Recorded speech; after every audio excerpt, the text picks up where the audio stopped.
Hi, this is Matt once again. Welcome back to another video, and this is a paid request for Eelco. Thank you so much for that. For those interested, requesting any type of videos, whether it be a topic, tier list, ranking, review, re-review, thought streams, commentaries, video game playthroughs, whatever the case may be, feel free to send it either directly to my PayPal. I do have a CashApp as well. Links are down below in the info box, and I will get to it as soon as I possibly can. If those are sent them, thank you. I do appreciate it. And Eelco wanted me to look at Wings, not the TV show, but the 1927 silent film. Now, this film has merit because it was the first film to get an Oscar for Best Picture. Granted, the Oscars I don't give a shit about, but it's still a historical reference. And one thing I did not realize when I got this request, I did not realize that this film was 2.5 hours long. Because if they do a silent film, usually they're pretty short. Not this one. And I don't think this film needed to be 2.5 hours long, man. And I don't know, it's tough to do requests for 2.5 hour movies, man. It really is. There's a lot of time to put into. And I mean, it was interesting to watch this film, especially on a technical level of what they were able to do in the 1920s. So I give credit to that. As stars, the two main characters are Jack and David. Jack is more of the kind of easygoing, fun guy, while David is from a wealthy family. This girl named Mary, played by Clara Bow, who was a pretty popular actress in the 1920s. In fact, she's at the front line of the advertising of this, although even though she's not in the film as much as you would think, because like it acts like she's the star, but there's many minutes of time where she's not in it at all. It's more about these two guys. But it's 1917. It's interesting to see silent films because there are times where the characters will be talking, but of course it's silent, so you can't hear what they're saying. And only once in a while they'll show the text of what they're supposed to be saying. So it'll be like, then they go to another scene, then they say, and then text show up. I'm like, wait a minute, what about the other stuff they were saying? So it's crazy, like some of these folks, unless you're a lip reader, which maybe that could be a thing, like a lip reader goes back to these silent films and plugs in what they're mouthing in a full subtitle fashion. There you go, that's a job someone could have. But it's weird, these folks, like, they're acting, they're saying this dialogue or saying whatever it is, and it's lost to time. Like, it's lost to the sands of time. And it's one of those things where, I know this sounds dumb, but you watch a film, and you know that every single person involved with this film is dead. Do you have this kind of weird, not creepy vibe, but this vibe of, none of these folks will know what people think of their film, and I don't know how to put it, just kind of that weird thing of watching something that, again, every single person involved, behind and in front, are dead. I don't know why that popped in my head, because you look at silent films, it really is such a big window through time, with the way they acted, the way they dressed, the way the film is done, the way the film looks and is made. The techniques involved, what they're not going to be able to allow, what they're not going to be able to show.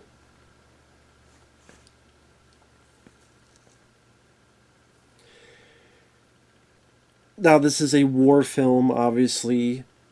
This Jet guy, Mary Clarabelle, likes him, but he doesn't see that. Instead, like, they're making this car with some, silly comedy. and Jack instead takes a girl named Sylvia instead. Sylvia likes the rich guy's David, but Jack thinks this picture in this locket is for him. So she just allows him to take it just to be nice, but she still secretly likes this David guy.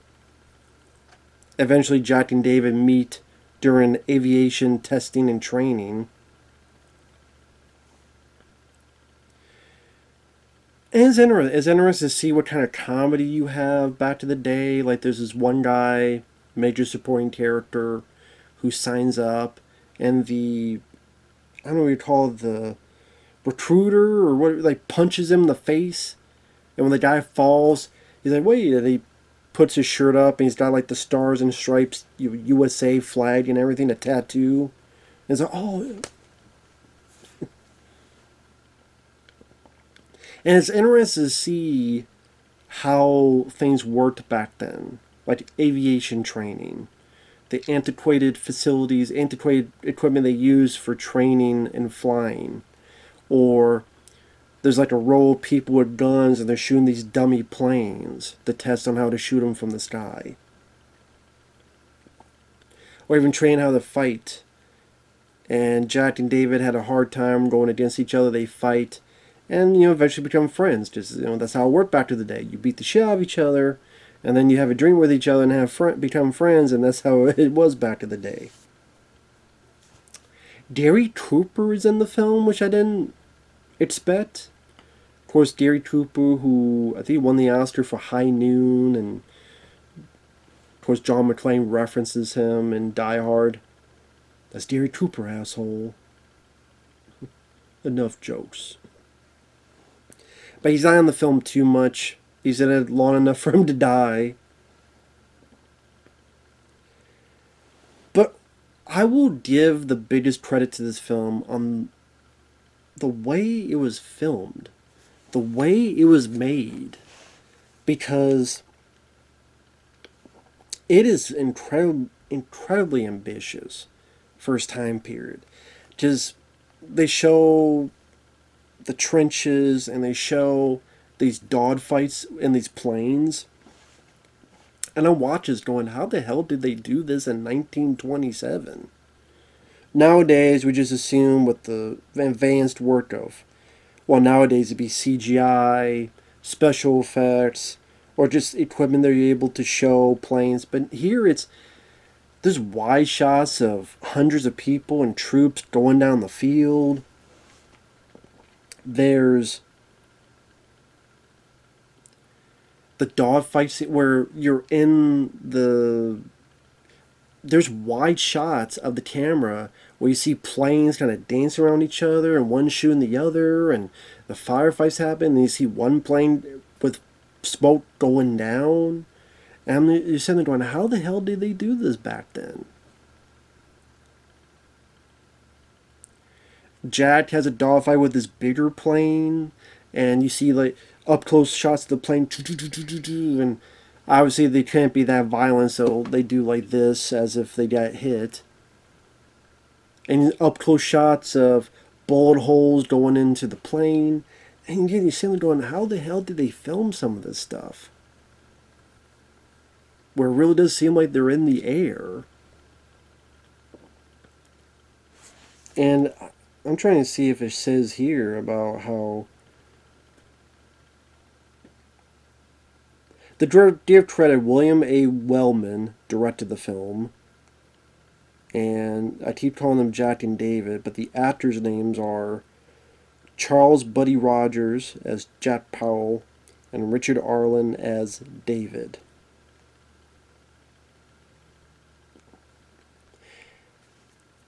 Now, this is a public domain film. It was public domain in 2023.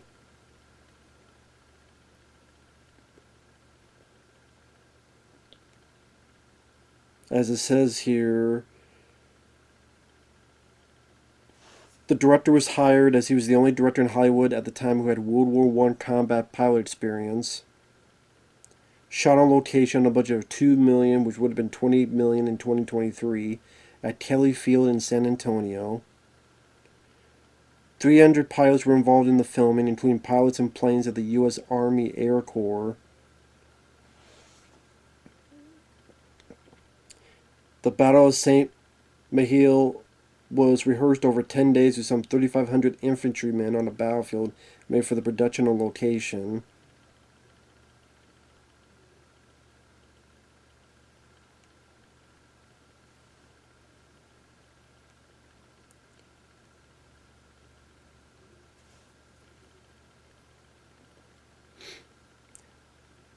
Developing the techniques needed for filming close-ups of the pilots in the air and capturing the speed and motion of the planes on screen took time, and little usable footage was produced within 2 months. The Air Corps sent 6 planes and pilots from the 1st Pursuit Group. An airborne camera system to provide close-ups and for the planning of the dogfights, and when one of the pilots broke his neck, performed in one of the battle scenes himself. Wellman attempted to capture footage in the air in contrast to clouds in the background above or in front of cloud banks to generate a sense of velocity and danger. Against the clouds, Wellman enabled the planes to dart at each other and to swoop down and disappear in the clouds, to give the audience the sense of the disabled planes plummeting.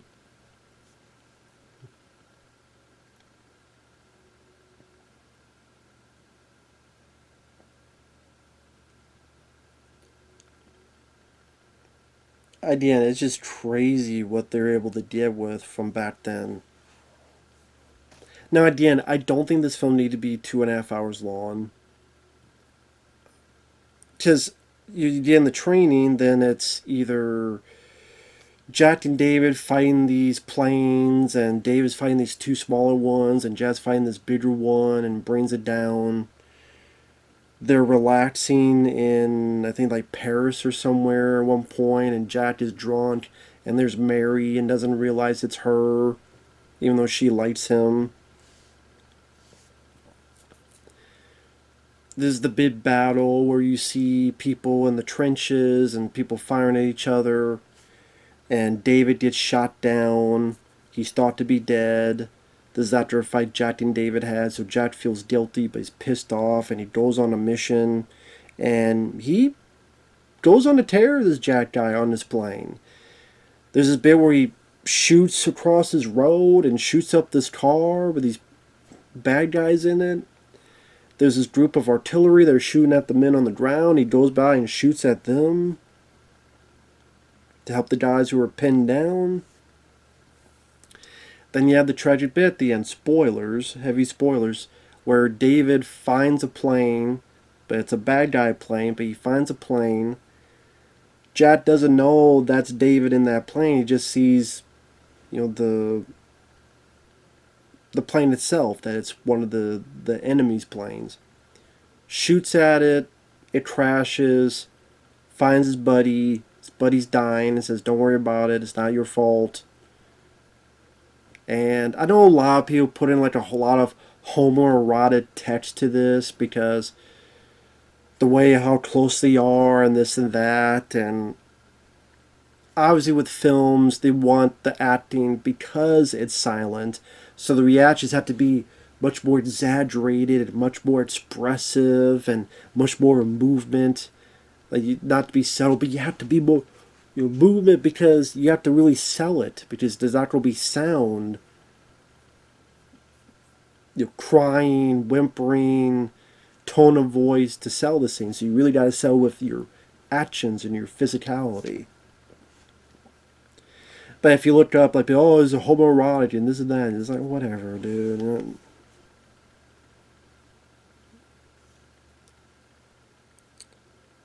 I don't know why, but for some reason it reminded me a little bit of Pearl Harbor with Michael Bay. I think just because you have these 2 guys opposing each other, and then this woman gets involved in this big battle, and one dies while the other gets the girl.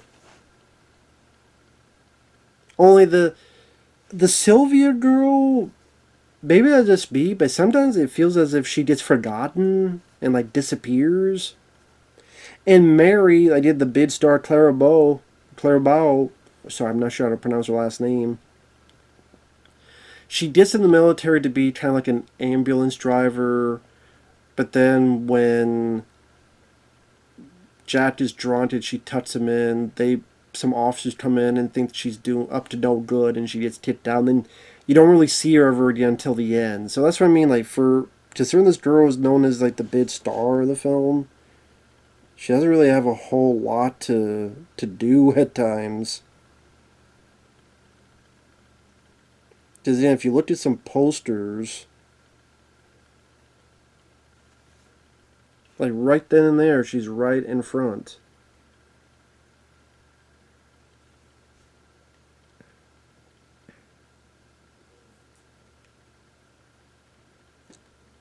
And this is a scene where they're close together, and people say it's the, oh, they're ready to fuck, they're ready to kiss, all that other stuff. But things had to be very dramatic and very. But I do appreciate what the film did. I appreciate what the film was accomplishing with its little budget. I mean, I guess technically it is public domain, so maybe I should have been able to use footage with this.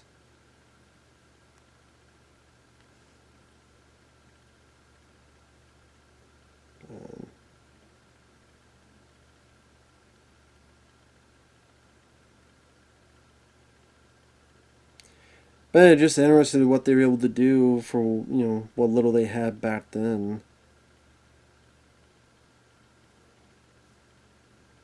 You're not going to be able to see much, but you just see this stuff which we take for granted. But for what they were able to accomplish back then, again, maybe nowadays it's like, well, what's the big deal? Yeah, just I think of the time they made it in, and what little resources they had for back to the day.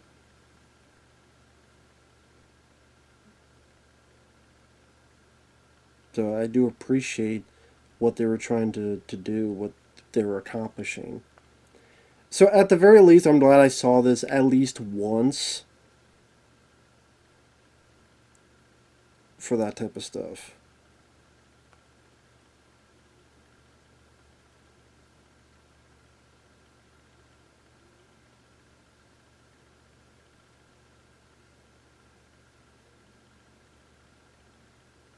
And even some of the technical aspects. Like, for example, like someone mentions here, the tracking shots. I mean, look at this. Okay, let me go back. Like, look at this shot here, where it's going between all these people, going and going. Don't look at the camera. You have to invent something to go over these tables in order to get to this guy drinking. And nowadays, it'd be like, okay, what's the big deal? But just how tough that fucking shot had to have been.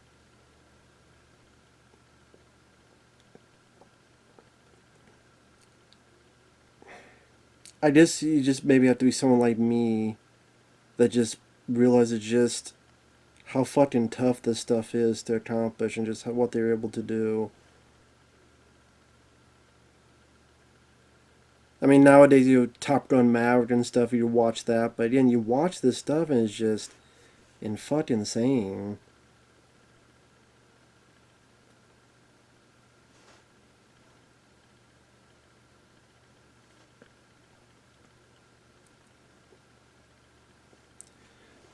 I mean, this guy's showing other footage in it, but when it gets to that footage, you just see like just these wide shots.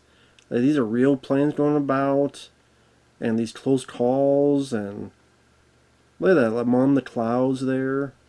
Obviously, this guy's compared to other stuff like we take for granted today. And that, like, I don't know what that fire is. I don't know if that's animation back in the day or what that is with the fire in there. I don't know what this.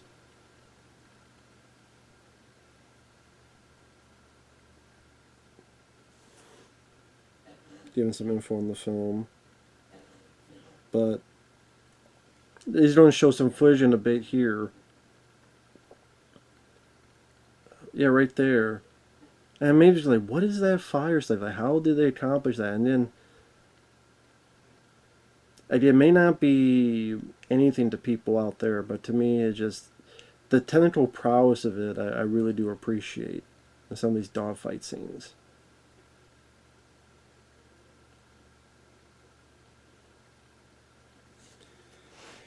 So that stuff was easily my favorite part of the film. That stuff really exemplified in a way the importance of this stuff. Meaning what they were able to accomplish, what they were able to be ambitious about. I mean, it's not something that I don't know how else to put it. I'm just fumbling here. Again, the narrative I think is a bit too long. I think it's a bit too lengthy. I think the story could have been told under 2 hours. I really do. You know, the characters. Sorry, now the color's all screwed up. The the characters are kind of there. Clara Bow, I wish she had more to do, especially the second half of the film. Because at points she just disappears. But overall, like I said, if you liked your history, if you liked to see how things started back in the day with pieces of filmmaking, and at the very least watch like these early dog fights and how these things were filmed, and just again how ambitious and talented some of the camera work and some of the other stuff was, it's definitely worth a look as more of a footnote of history. It's not a film I would rewatch again, but it's definitely a film I do appreciate. So nice piece of a footnote of history. So I think seeing that stuff that just I can imagine people 1927 they see us in the theater. It may seem like the most amazing thing ever. Like what? We're in the skies with these planes, and like, it would seem unheard of to be able to see this stuff. And Top Gun Maverick, what he did as airplane sequences deserves the credit. But I mean, this film deserves that credit as well. And kudos to the people doing it. And the story is what it is. The comedy of its time was what it was. And yeah, I think the running time hurt that a bit. But its technical prowess and skills and what it tried to accomplish for this time period, the audacity of going that route, definitely can be commended. So I appreciate that. So this was cool to watch. Like I said, sound films are definitely interesting to watch because it's just so alien to the stuff you watch nowadays. So with that said, thanks for watching. We'll see you guys later. Bye-bye.